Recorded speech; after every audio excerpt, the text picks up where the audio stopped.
Yeah, Mahara here. Just going to make hopefully a shorter video. Comment response. Someone left a comment on the video I did. BPD relationship breakup during and after 3 stages and general phases.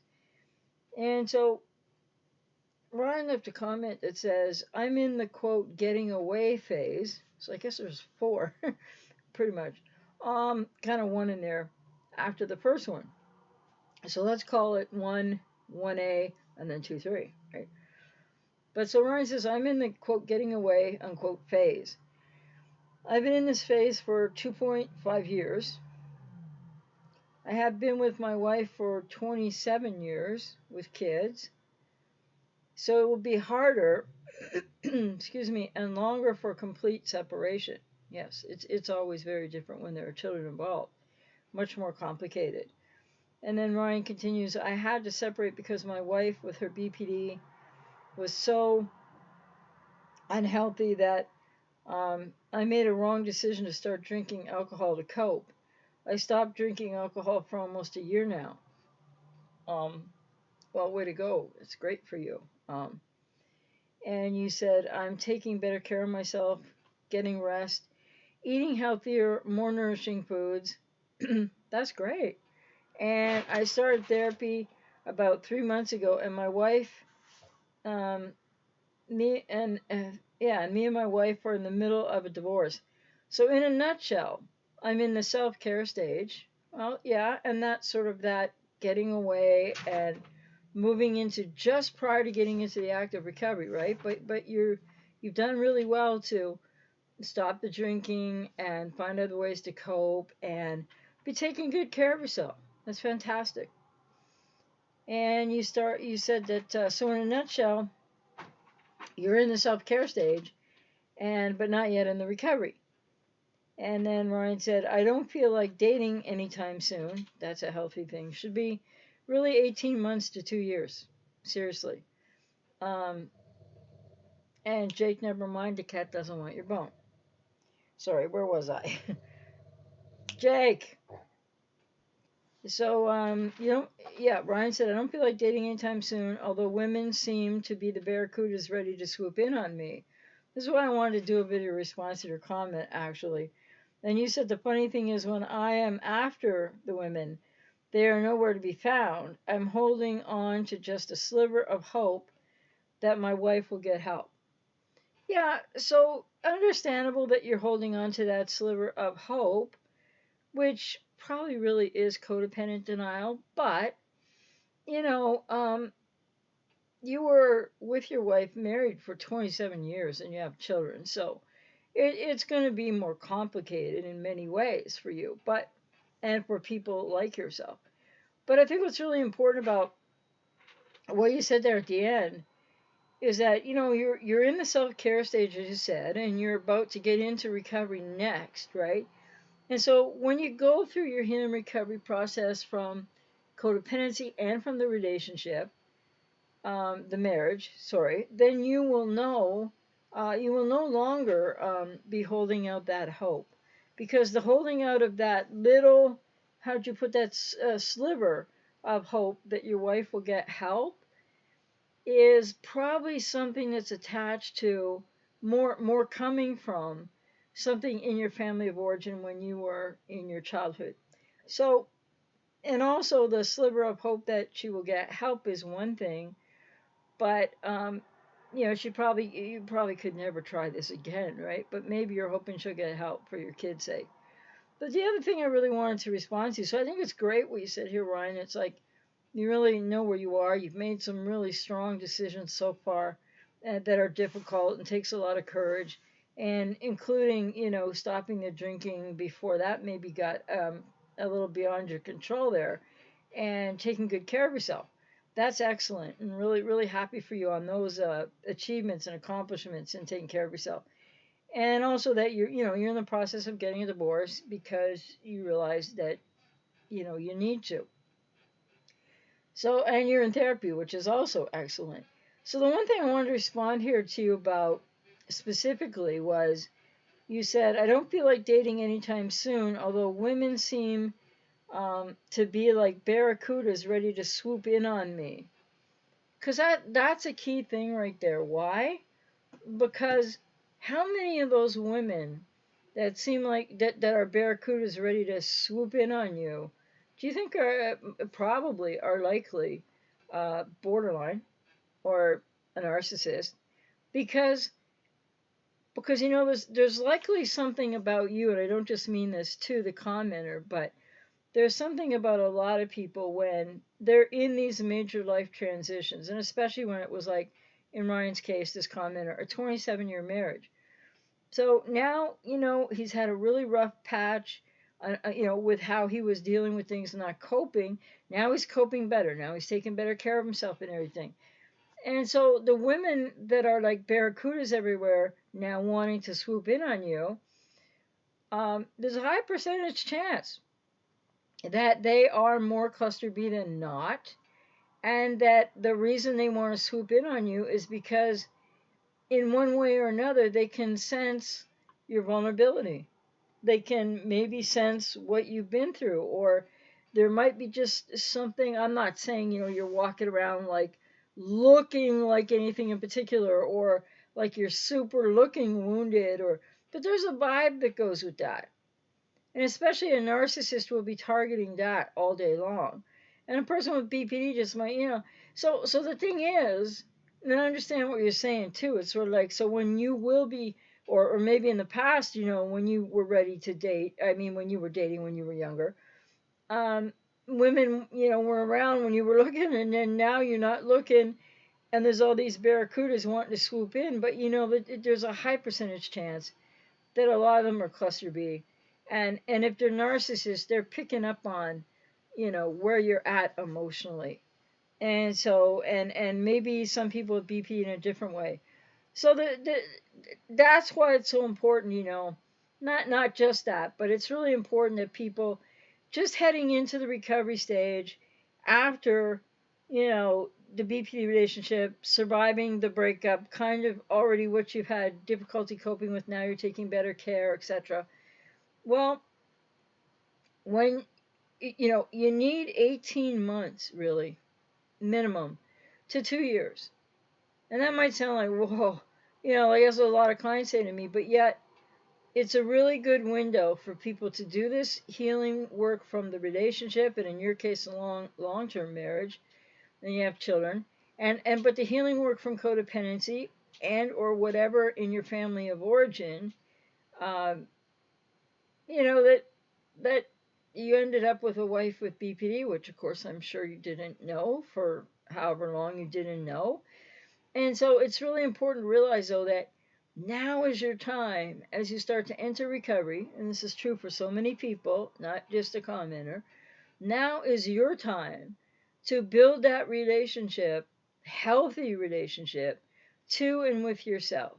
And part of that is recovering from what happened in your marriage, and adjusting to that big transition, and helping, maybe your children are a bit older, I don't know, but still being there for them. And the other aspect is really how important it is to not rush to the next relationship.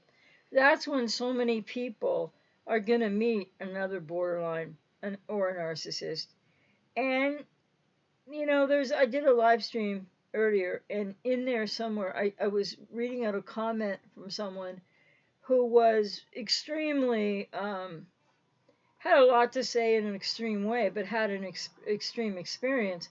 And this man was, had been with four women with borderline personality disorder. So he really has been through the mill and then some. But that's what can happen when you don't look at your pattern, relational pattern, your relationship to yourself, and if you go on too soon to the next, to dating. And so I think it's really good that right now you don't feel like it. But even if you start to feel like it in 2-3 months, whoa, be careful.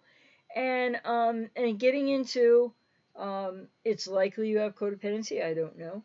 But getting into that healing and recovery journey is what you need to do first and foremostly, because you need to build people with codependency, or people who've been with somebody with BPD.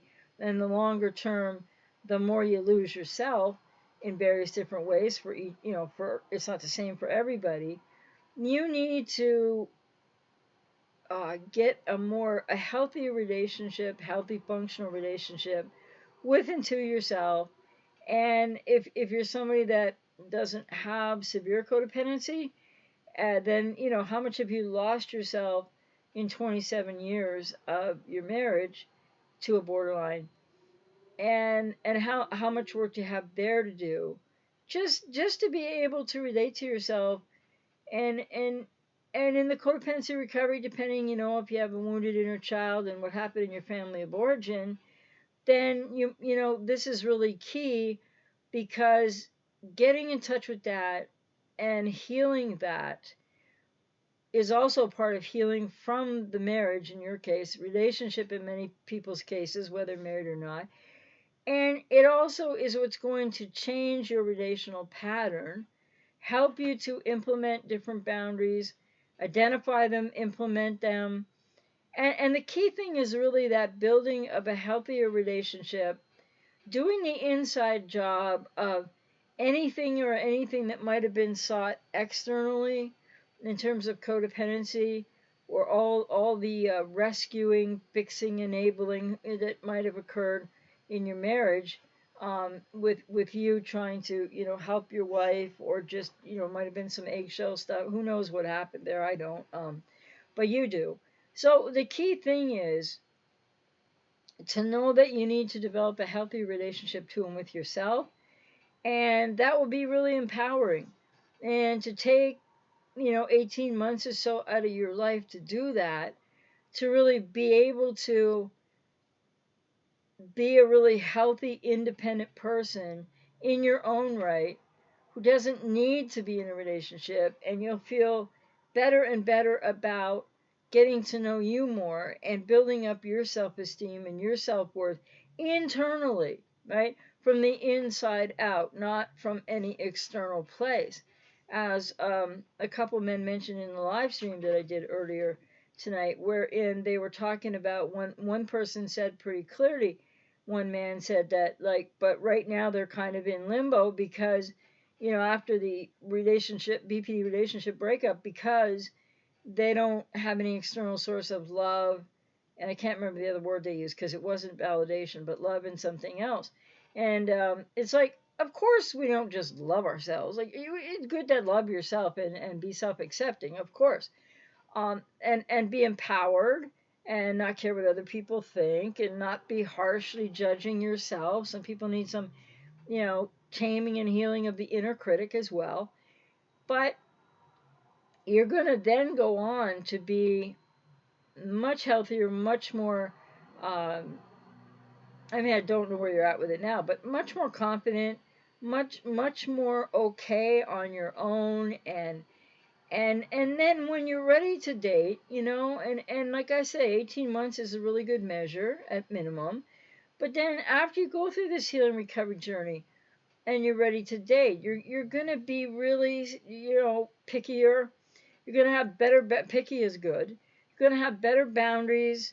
You're not gonna feel such a need. I'm not saying that you're needy, but like a lot of people might feel like they really need another relationship. And I don't know about this comment in particular. I'm not trying to say, now I'm generalizing. And it's really important to not jump with those feelings, or some people with codependency and after BP relationship breakup and marriage of long term, whatever the case may be, really feel like they don't know how to be alone. And it doesn't mean always a fear of being alone, but it's like they just really have such a longing to share with someone else and interact with someone else. And that's the degree to which people are codependent, that they're not just really comfortable in their own skin and in their own self. So that you want to do the healing work is, an internal job, right? And gaining a lot of things internally and knowing yourself better and healing from that relationship, that marriage, so that you can find maybe some lost aspects of self and whatever goes back to your past, family of origin, codependency, etc. And it's a process. And then after that, people are amazed. And I've been doing this work with clients for 30 plus years, And it's wonderful to see how people just, go from kind of like a broken place, really hurt, really devastated, it just incrementally growing through the healing and recovery journey and connecting with that wounded inner child, doing some family of origin work, working on the relationship and what really sort of you feel like you've lost, what parts of yourself, what happened there, what's still really difficult. And then people just through the process blossom, and it's just amazing to watch clients when they're ready, they're finished with the work and they're ready to go forward. And I hear from a lot of clients, and I still hear from some I worked with many years ago now. Once in a while, I'll get a little check in, and I'll get another thank you, which is just nice. But like they do the work themselves, I'm just here to help, educate, etc., and support and witness and a whole lot of things. But I don't tell people what to do, and people have to do their own work as well. So we work together on that. But it's wonderful to hear from clients when they get through the process, off they go. And so I know from working with people for 30 plus years, I know the people that cycle around these cluster B relationships and why, and that might come back and work with me some more later, or but then they go off with the next cluster B and then they come back and it's very difficult for them. And then there's clients who really stick in the process and work it through. And then when they're done with the process and they're ready to go and they don't need sessions anymore, and I hear back from them, maybe it's a year, 6 months, a year, 2 years, 3 years later, just a brief email, and they just wanted to share with you, and they find happy and healthy relationships. And so I think it's worth that 18 months out of people's lives. And I just really want to address, not only for the commenter, Ryan, but for any man out there in particular. It's true for women too, but more for men. That if you find yourself just out of a BP relationship breakup, and you have this healing and recovery journey you need to take, and you need to get into therapy, and you're in that place where Ryan is, where that's his next step. But like if you're experiencing what Ryan was saying he's experiencing, if there are like women like barracudas just wanting to swoop in, uh, it's really important not to you know entertain that, because that's the time when you're most vulnerable to other cluster Bs. And you need to take the time for that healing and recovery work so that that won't be the case anymore going forward in your life. So maybe that's a reminder for some people. Maybe that's just a little bit of validation for some people who've already taken that journey, depending who's watching.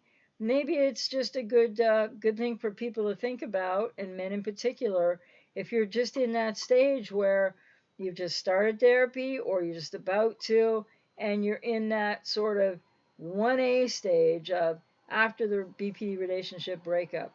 Important not to be in a hurry, because those who are in a hurry, in my experience, like I said, over 30 years worth, and many clients will do this right in the middle of our work together.